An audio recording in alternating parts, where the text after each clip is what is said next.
sex work is not legal nor illegal. Sex workers are not entitled to labor rights, but it's not a crime to sell sexual services. They cannot have labor rights and security and hygiene conditions and financial, social security benefits. So they are not protected by the law. APDES promoted a debate around sex work and human rights, and we invited lawyers and sex workers, activists, and other persons, and they were saying that sex workers and drug users have no credibility. Their word is not considered in the court. So even if they have access to justice, they often hear like, "Okay, what did you expect for? You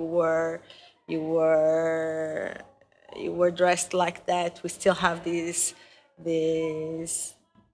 arguments. So to justify violence against sex workers, also in Portugal, we find people that try to justify restrictive measures to sex work in order to justify that they need to combat human trafficking. And if we recognize sex workers as work, human trafficking will increase a lot. Many migrant sex workers are afraid to go to the hospital because they don't know if they will be assisted, and they are afraid that the hospital calls the police, the foreign services. If 3 sex workers share an apartment, it means that one can be accused of pandering. Even if she doesn't benefit from the money from the others, she can be prosecuted by the Portuguese law. People suffer from discrimination and they tend to go in isolation. They normally don't say they are sex workers. They have a double life, which has huge implications. The different parties always, every time we go there and try to stand for sex workers' work, they always speak about the Swedish model. We have one feminist group that is in the national network of sex work and goes with us in the parade saying sex work is work. We should give sex workers the same rights as other workers. And then we have the radical feminists that say every kind of sex work is violence.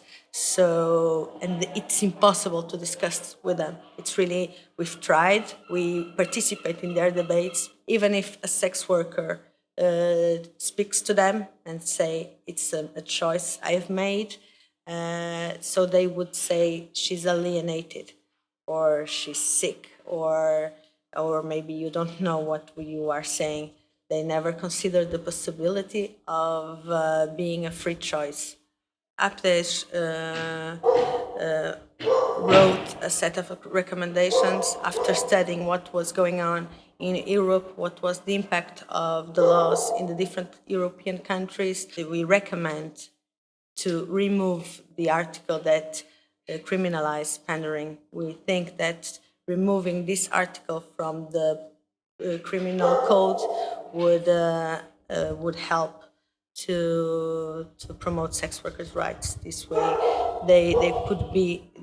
it could be possible for them to have their rights as workers protected, because it's this only article in the criminal code that is denying the sex workers the possibility of self-organization. We think it's important to begin the debate, and we think it's important to include sex workers in this debate.